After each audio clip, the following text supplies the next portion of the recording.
So I'm going to recap the logic model exercise from class. And so in the recap, there are 4 steps to completing your logic model.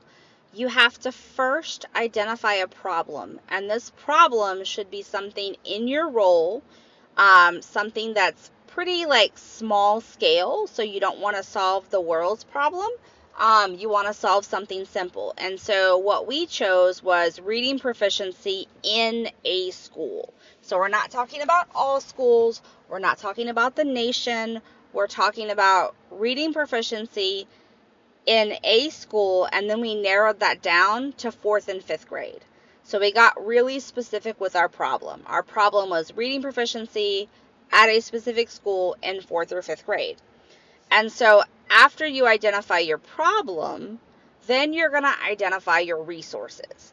And so your resources are what you currently have. And so we currently have in this school, they use iReady, they have textbooks, and they utilize focus groups as an intervention for reading. So that's what they have. Then we said, what resources would we need to fix our problem? And we could go on forever with the needs that we have, but we kind of want to keep it, time yourself, give yourself no more than 5 things or some variation of that. And so some of the things that we identified we would need to solve our problem could be money for smaller class size. It could be progress monitoring for students. It could be professional development. It could be additional teachers and human resources. It could be an interventionist, interdepartmental planning. So all of these things are resources that we would need to have to solve the problem.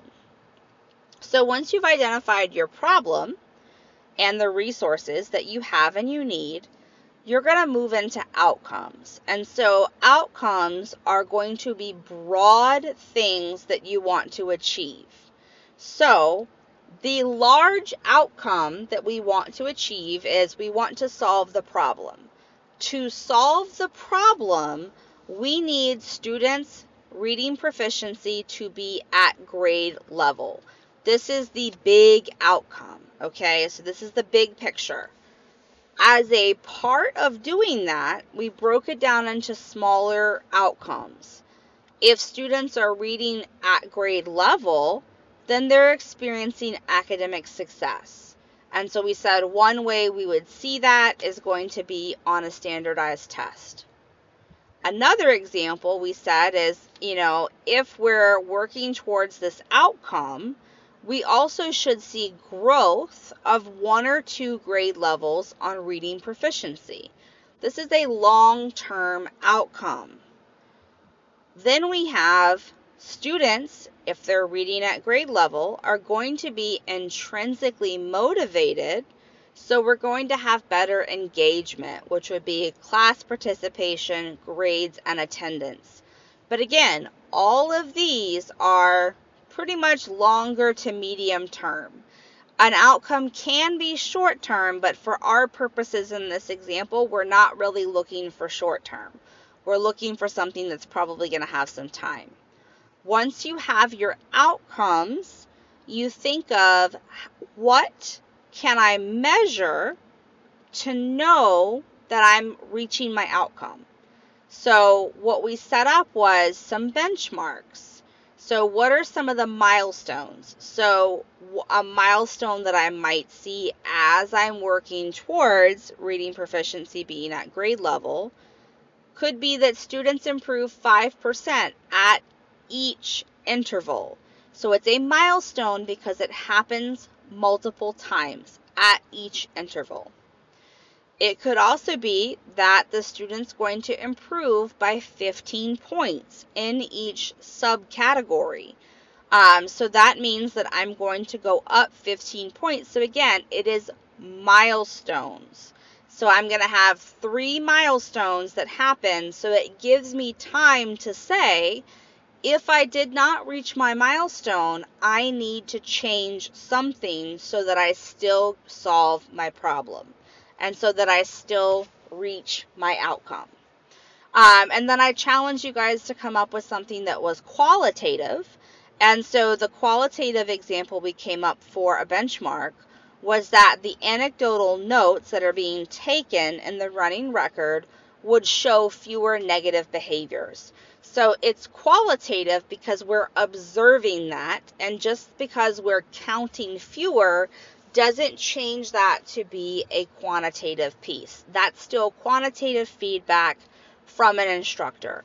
So benchmarks don't have to be quantitative. They could still be qualitative as long as you're working towards the same thing.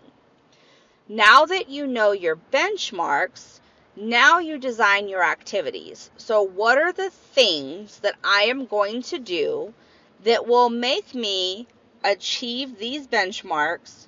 And if I achieve these benchmarks, I achieve these outcomes. And if I achieve these outcomes, I solve my problem. So we're working towards, and so we said, okay, we could increase the use of focus groups to 30 minutes per group 3 times a week. We could give professional development. That's an activity that would help us reach these benchmarks, which then helps us reach these outcomes, which then gets us to reading proficiency. And then last we said, hosting a training on how ELL can use access scores. And again, we could come up with 50 activities, but you really just want to limit yourself because the goal is not to have an overwhelming plan. The goal is to have a solid, concise plan. Once you've done that, you're just going to paste your information into your logic model. So this is just my information, paste it in. That's all it is. That is the logic model portion of the assignment. Then the theory of change, like we discussed in class, that theory of change piece is really just going to be explaining your logic model, because the logic model mirrors the research process, and the theory of change mirrors the writing process. So we don't just do research, we write about it, and we convey, as experts, we connect the dots for our audience. And so the theory of change is where you are sitting in the expert role and you are explaining and giving context. So instead of starting with your problem and the theory of change way of writing things up, you actually start off with your goal. So our goal would be that all students have reading proficiency at grade level. And so after I state my goal, then I say, currently they are not reading at grade level, and that's a problem. And then you're going to say, here are the outcomes that are related to solving my problem. You're going to say, this is more right now, this is more long term, but you're not really in education going to have immediate. If you're in a nonprofit, there might be some immediate pieces, or even in leadership, there might be like a one-time PD you see where you might have some immediate results you can measure, but it's not going to be common. So really, I'm not looking for you to have immediate and intermediate. I'm just looking for you to explain, I think these outcomes are more intermediate, or I think they're more immediate. Then you're going to identify your benchmarks and you're going to explain them. So I don't know what the access test is. I don't know what iReady is because I'm not an expert in reading proficiency.